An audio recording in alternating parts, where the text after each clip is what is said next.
2 anos depois da maior tragédia climática da história do Rio Grande do Sul, a atuação dos veterinários gaúchos no resgate e atendimento de animais durante as enchentes será tema do 11º Encontro de Formação de Médicos Veterinários, que acontece na próxima semana em Portugal. O Conselho Regional de Medicina Veterinária aqui do estado foi convidado para apresentar as ações de resgate e o atendimento e acolhimento de animais realizados durante a catástrofe. A experiência gaúcha se tornou referência internacional no planejamento de socorro durante desastres climáticos. E é para falar desse legado, os aprendizados e a preparação para futuras emergências que a gente está recebendo aqui no programa Mauro Moreira, presidente do Conselho Regional de Medicina Veterinária aqui do Rio Grande do Sul. Presidente, seja bem-vindo, boa noite, muito obrigado pela presença. Boa noite, eu acho que é um momento importante aqui para nós estarmos falando de um acontecimento que aconteceu no nosso estado há mais de 2 anos, nós estamos falando, e que veio agora o reconhecimento internacional da ação do Conselho, principalmente no resgate e acolhimento desses animais. Por que o senhor acha que virou case internacional e o que vocês estão levando para Portugal? Primeiro, pelo tamanho e a proporção que foi a tragédia climática que aconteceu aqui no nosso estado. E pela primeira vez, teve uma ação inédita de médicos veterinários, zootecnistas de todo o Brasil e até mesmo do estrangeiro que estiveram aqui, onde nós não tínhamos nem vamos dizer assim, a inicial para começarmos a resgatar esses animais.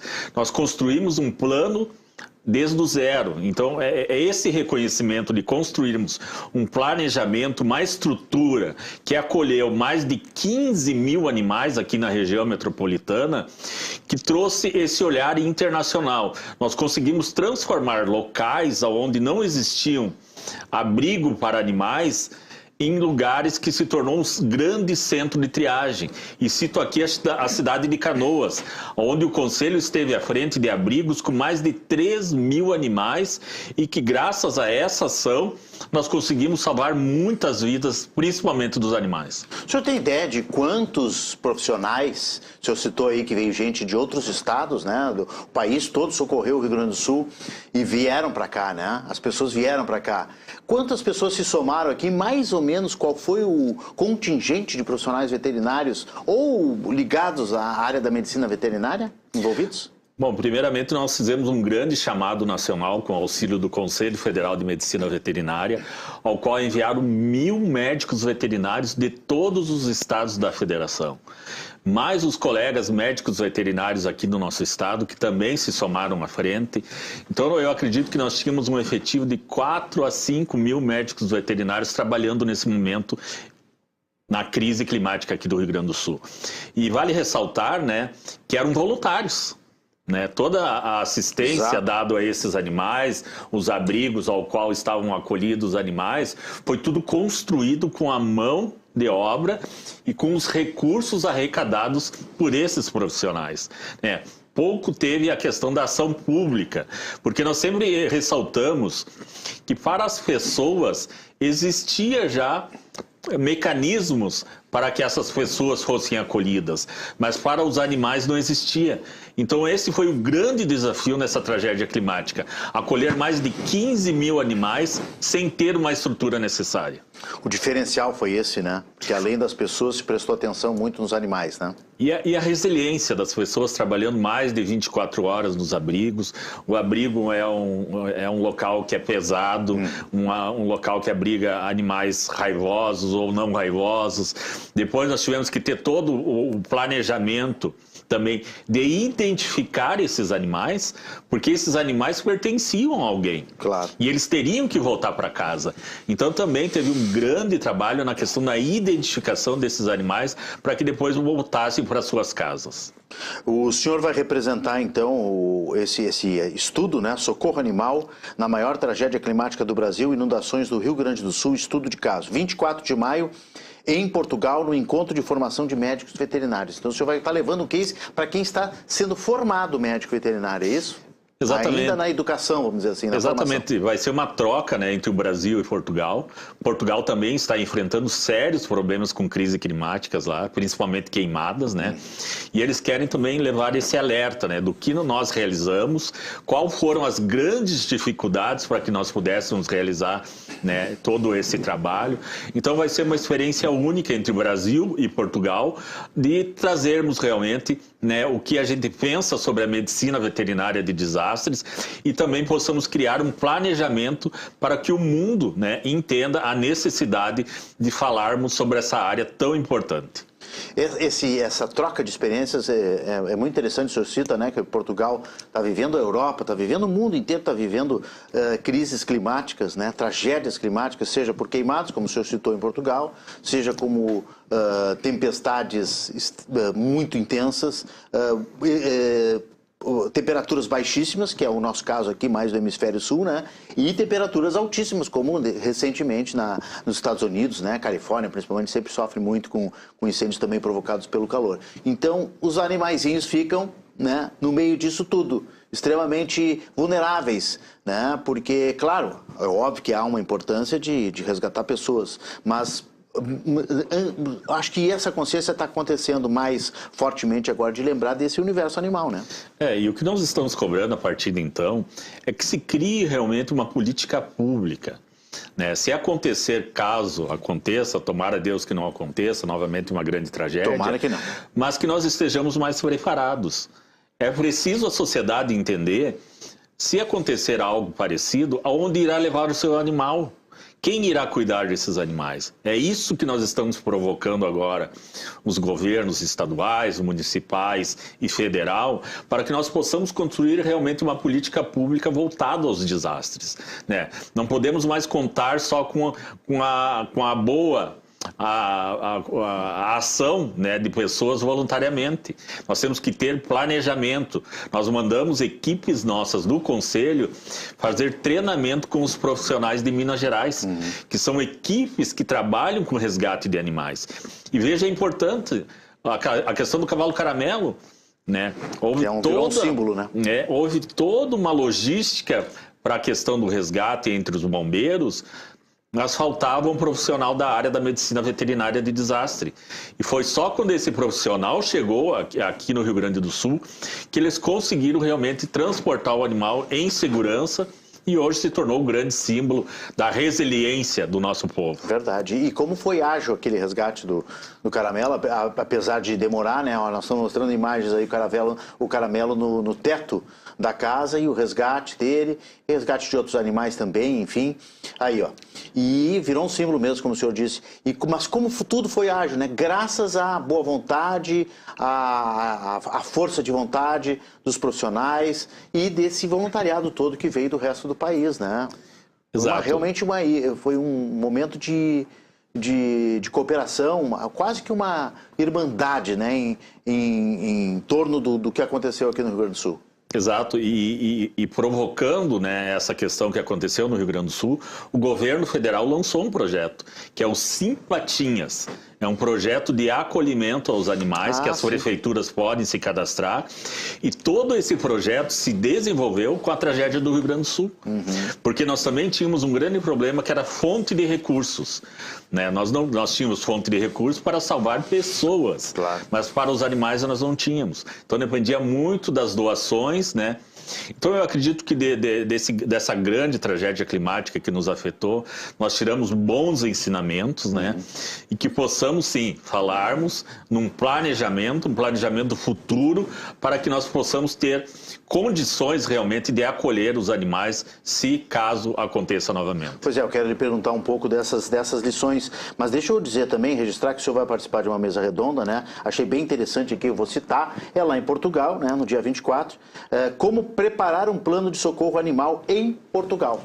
O senhor vai estar nessa mesa redonda que vai ter o Marco Martins, meu parente português, né? Liga Portuguesa dos Bombeiros, Pedro Paiva, provedor de animal de Lisboa, e Ricardo Lobo, que é da ANVETEM, que é a Associação Nacional dos Veterinários dos municípios lá da cidade do país, né, de Portugal. Vai ser interessante isso aqui, né? Porque o senhor vai contribuir justamente para uma elaboração de um plano de resgate deles lá, né? E nós tivemos o privilégio também de conversar com colegas dos Estados Unidos, quando teve o furacão Katrina, que afetou aquele país, o plano que eles construíram lá também para os animais. O que é esse plano, basicamente? Nós temos que saber, se hoje acontecer algo com os animais, quais os locais que serão de acolhimento a esses animais. Quem serão as pessoas responsáveis serem acionadas? Aonde nós teremos recursos de medicamento, rações, para que possamos manter isso. E isso está muito a cargo da Defesa Civil. A Defesa Civil precisa ter esse olhar também com os animais, porque nós tivemos uma grande dificuldade junto à Defesa Civil no momento da tragédia, porque dentro do quadro da Defesa Civil não tinha médicos veterinários. Então eles receberam muitas doações, muitos medicamentos, e não tinham como classificar esses medicamentos para doação, né? Porque mesmo no momento de tragédia, a gente não pode doar qualquer coisa. Não podemos doar medicamentos vencidos, não podemos doar rações vencidas. Claro. Então precisa toda de uma triagem e de um grupo de trabalho ser construído para que realmente o plano funcione, né? Mas eu tenho certeza que nós estamos no caminho certo. Como você falou, os animais tomaram uma proporção tão grande na mídia, né? E a gente viu isso durante a tragédia climática, né? O caramelo, em rede nacional, né? Para vários países passou o resgate do caramelo. Então a importância que tem hoje os animais para as famílias e principalmente para nós. Bom, em termos de avanços, né? O senhor citou aí esse programa do governo federal, Sim Patinhas, que já é, né, realmente um avanço a partir do que aconteceu, das lições tiradas aqui no Rio Grande. O que mais a gente pode dizer se, de novo, né, vamos bater na madeira aqui, né, presidente? Não vai acontecer de novo, não deve acontecer de novo, mas se acontecer algo parecido, semelhante, a gente tem que ter uma política estabelecida, a gente tem que ter um programa de emergência estabelecido para socorrer também animais. O senhor acha que as equipes estão sendo montadas, estão sendo treinadas e o futuro pode ser diferente para os animais?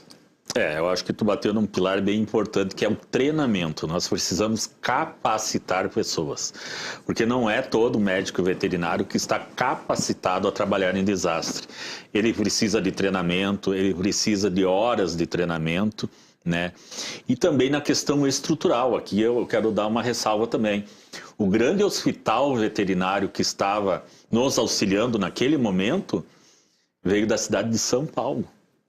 Nós não tínhamos uma estrutura capaz de acolher os animais, e é um hospital de campanha que foi montado à última hora, mas tu veja, ele veio de São Paulo. Eu acho que nós temos tudo para que nós possamos ter aqui no Rio Grande do Sul também a capacidade de ter um hospital, se assim necessário. Especializado em animais, no caso. Especializado em animais. Porque essa tecnologia veio de São Paulo. E ficou por mais de 30 dias aqui na cidade de Canoas, com toda uma equipe, né, pago pela Prefeitura de São Paulo, né?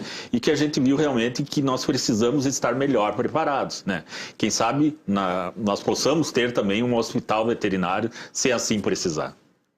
Então, naquela época, né, nós estamos completando 2 anos. Hoje nós estamos em 15 de maio, nós estávamos no meio, né? Há 2 anos nós estávamos no meio daquela tragédia toda e resgatando, né? Cerca de 20 mil animais foram resgatados, presidente, é isso? Exato. E você lembra que nós tivemos um grande problema aqui em Porto Alegre, que foi Porto Alegre ficou ilhado. Não tinha como entrar alimento, não tinha como entrar medicamentos. E o prefeito, naquele momento, o aeroporto inundou. Criou o caminho humanitário, que foi a derrubada da passarela lá. E no primeiro momento eles não tinham autorizado os médicos veterinários a transitar. Então foi uma ação do Conselho, né, dizendo que se os médicos veterinários não tivessem acesso às cidades, os animais iriam morrer. Sim, então, naquele momento foi importante também a ação governamental do próprio Conselho, mostrando que nós precisávamos estar atuante, né, e realmente foi toda uma ação coordenada, né, pelo Conselho, mas também grata à sociedade que se mobilizou, que salvou milhares de animais, né? Nós estamos falando que a cidade de Canoas, e eu sempre falo isso, a tragédia climática pegou à meia-noite as pessoas. Então elas acordaram de manhã já com a água no telhado. É verdade. E um bairro de Canoas tem 70 mil pessoas. E quantos animais tinham lá? Então você veja o tamanho da proporção que foi essa tragédia, né? E o quanto as pessoas precisavam realmente dar respostas, porque se não tivesse essa união que teve, eu tenho certeza que nós teríamos muitas mortes, não só de pessoas, mas também de animais. Mas morreram animais, né, presidente? Dá para calcular mais ou menos? Não, nós temos, né, alguns dados, uma estimativa. Principalmente animais de produção. Né, nós temos que falar também não só dos pequenos animais, mas animais de produção. Claro.